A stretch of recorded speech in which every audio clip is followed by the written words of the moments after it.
one thing that I think is common is an understanding that huge money, huge wealth confers the power to make people's lives mostly worse. The problem is that we don't have any political formation that can channel that, because the only politics that actually exist in this country are Democratic and Republican politics. Everybody is tailing one of those two parties. That's it. There's nothing else. There's nothing outside of that, because the only real political actors in this country are not individuals making individual votes. They are demographic tranches. They are groups of mostly homeowners in this country who vote in huge numbers based largely on the destiny of their demographic existence, like whether they have a college education, what their job is, where they live, and they vote according to that. And that is a bourgeois psyche that gets split in half along a cultural framework, which it has to, because it cannot address material conditions that it does not actually want to see changed, because as much as it might be alienated from the culture and even from the economy, if they feel precarity or they see their kids not advancing as far as them, they still are wedded to it because they have a literal stake in it. So they can only engage in a culturally labeled conflict of colored teams, and then everyone has to deal with that. And so there's this frustrating cry of like, why can't we find some receptacle for just ambient anti-elite, anti-rich sentiment? But there can be nothing, because for it to reach a critical mass of people, it has to exist in a media context that sorts everything before it even emerges into one or another cultural bucket. So it cannot come from that level. It cannot come from a media. It can't be whipped up in a Gramscian war of positions in the media. Yeah. It has to emerge outside of these contexts by people doing real struggle together in their lives, and then creating structures to facilitate that, not to participate in a political conflict. Who do I vote for to make that happen? Doesn't matter. Vote for whoever you want. It does. I am amazed by the amount of time people spend. Like, I'm going to argue with this person to get them to say they're going to vote for Joe Biden. Who gives a shit? They probably live in a blue state, even if they didn't. I'm sorry. I know people say, if I live in a blue state, so it doesn't matter who I vote for. But if I lived in a red state, or I lived in a swing state, guess what? It wouldn't matter either. It's one vote. Okay. Like if you remove yourself from the fantasy context where you're actually representing a huge group of people and you're all coordinating your actions together according to what you saw on a show, and you're actually just one person making a discrete decision, it does not matter. Yeah, I mean, I think that's like the thing, because people, I guess you might have margins of victory in some states that are like, it's not going to be one vote, but they have that, But the people, but if you get beyond one vote, if you get to even thousands, then you're not going to ever be able to say one thing made them vote that way. That is, at that point, you're once again dealing with a demographic that and honestly, when it comes to third-party votes, which is mostly what this ends up being about, what can the Democrats do to earn my vote versus whether I vote for a third-party person? You're talking about, to put it nicely, cranks. That doesn't mean, I'm not saying they're bad people.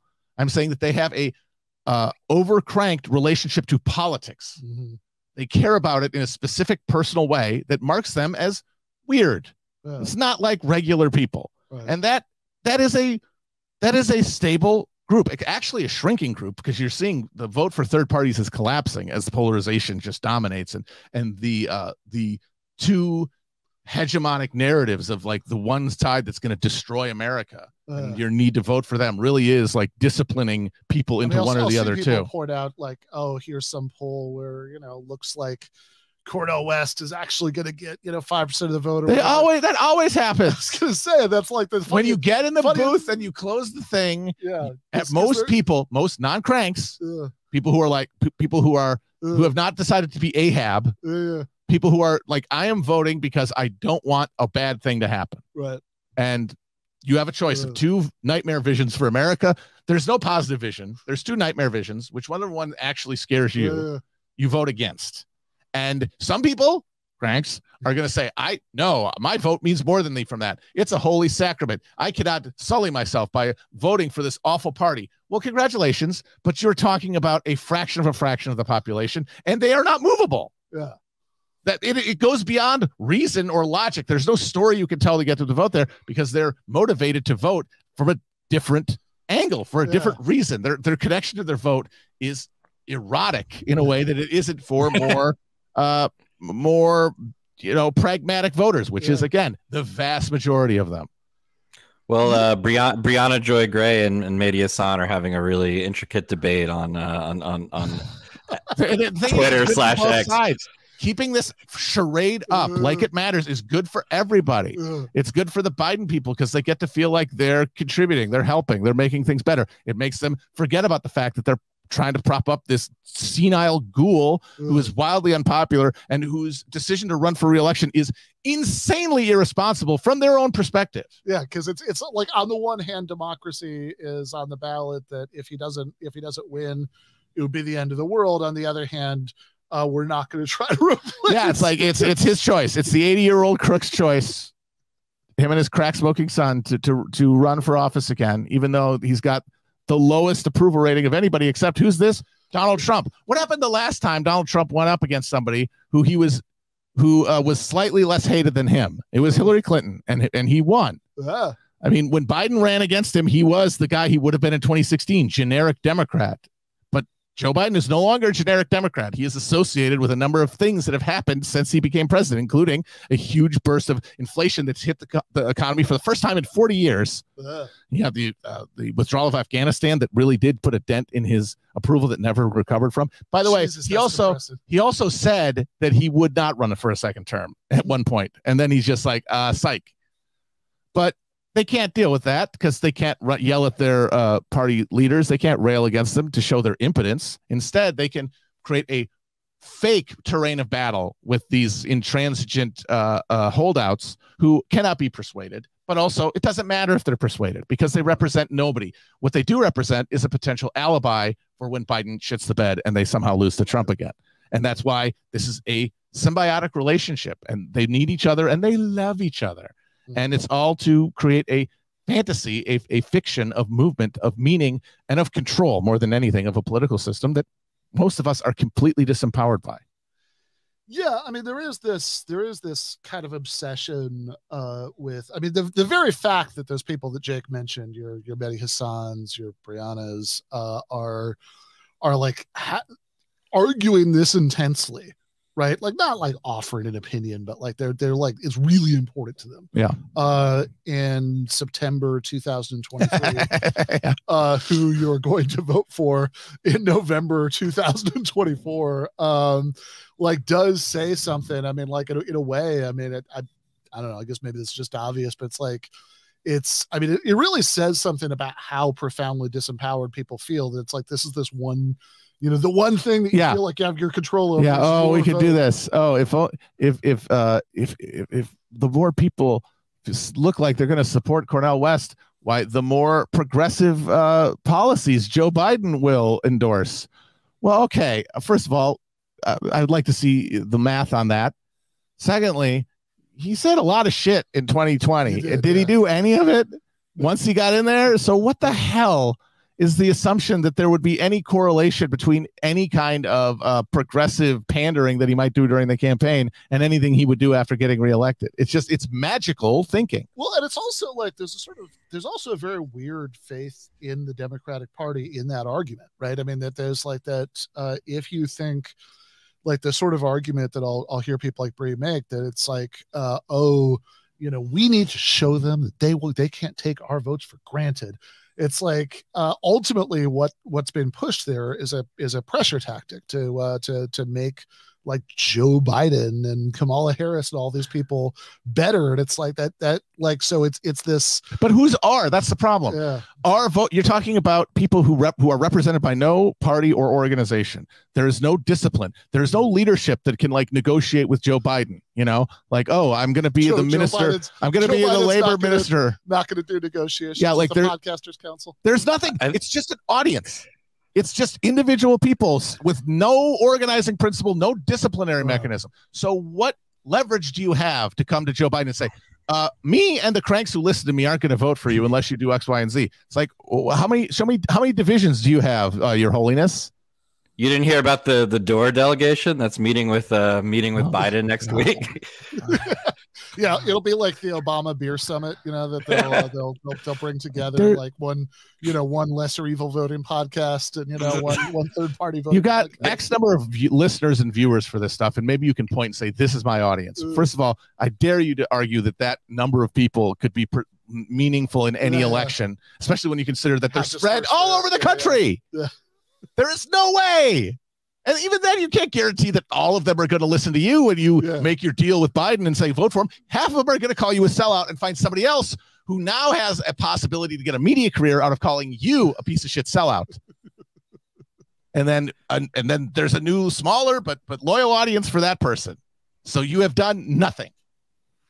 Well, also, even, whether Biden has kept any of his promises, those promises to the progressive wing of the party are theoretically to like the Bernie base, right? Which is a way bigger number than what the third party crank base would be. Yeah, and they're in the fold because they have issues that they care about, but they're still mostly normal people, right, who are engaged and enmeshed in the spectacle the way we all are, and who are convinced by the Democrats, because how could you not be when this is such a overpowering media narrative that the Republicans are a genuine threat to democracy.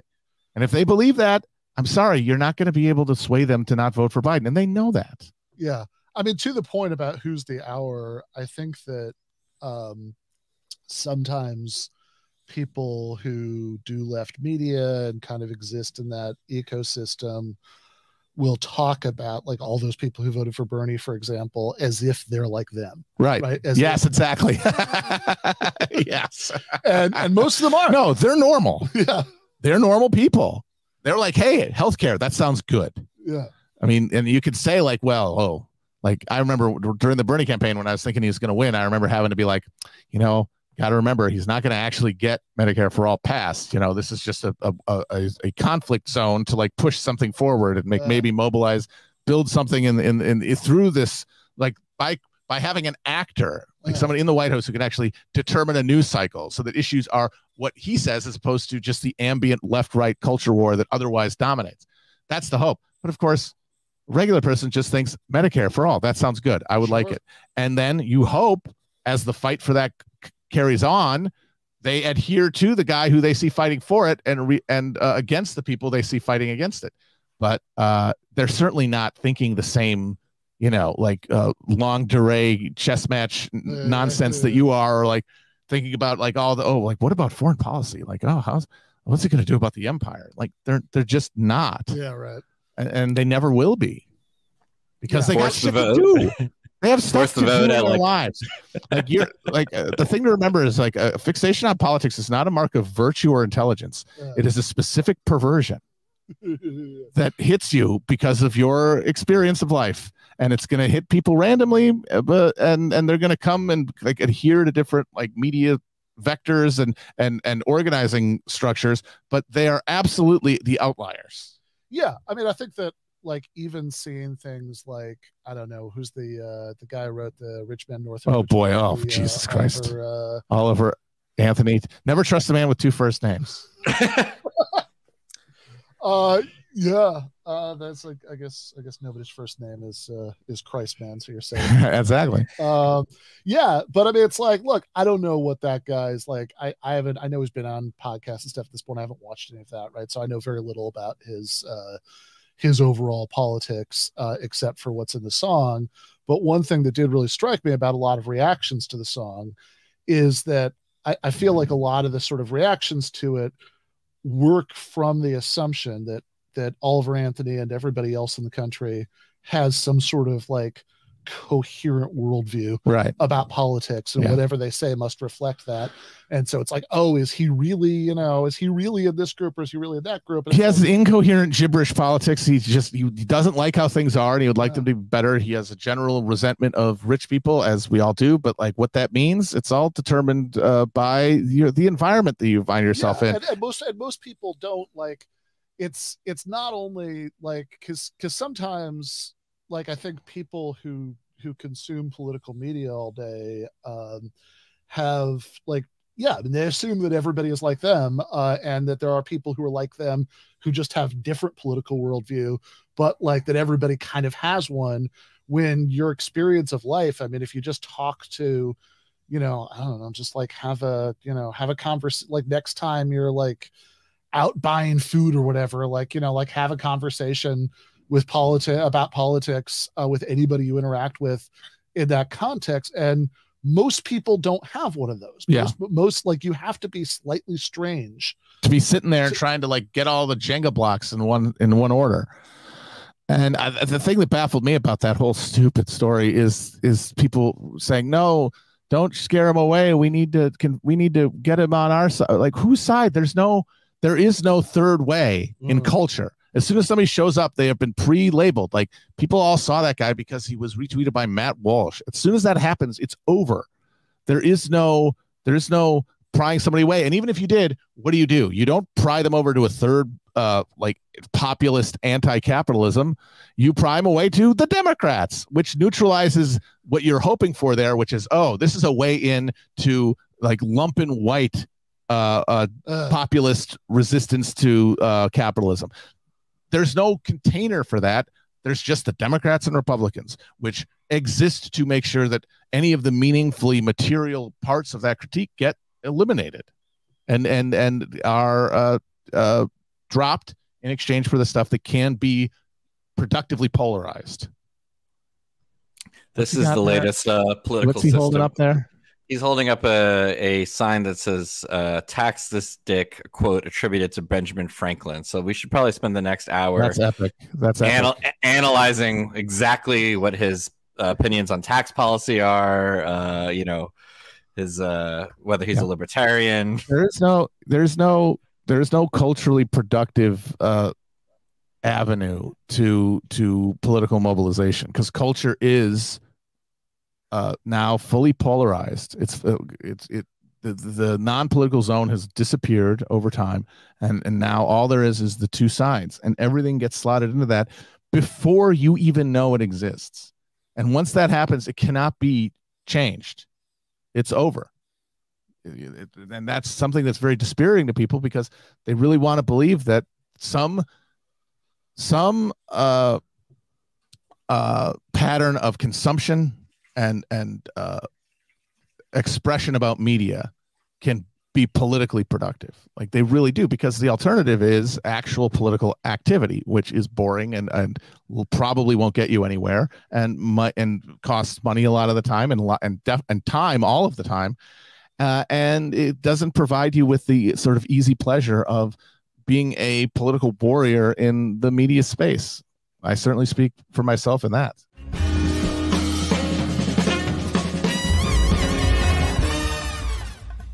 You have been watching free public content from Give Them an Argument. To access every single episode of the show, the main show on Monday nights, all of the streams, all of the debate breakdowns, all of the patron-exclusive post-games on Monday nights, all of the patron-exclusive bonus episodes every week, and much, much more, go to patreon.com/Ben Burgis.